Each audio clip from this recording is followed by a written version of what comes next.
ایک آدمی عشاء کی نماز کے بعد گھر آیا اور اولاد کو سوتے ہوئے پایا۔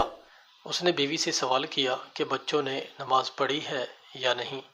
بیوی نے کہا میرے پاس کھانا نہیں تھا، میں نے ان کو بہلا پھسلا کر سلا دیا، اس لیے نماز نہیں پڑھی۔ خاوند نے کہا انہیں اٹھاؤ تاکہ وہ نماز پڑھیں۔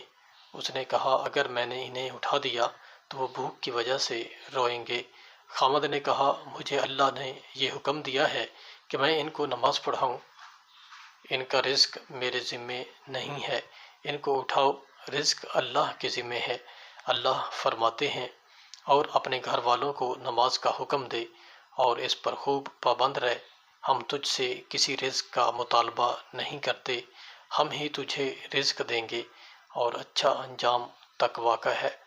بچوں کی ماں نے کہنا مانتے ہوئے بچوں کو اٹھا دیا۔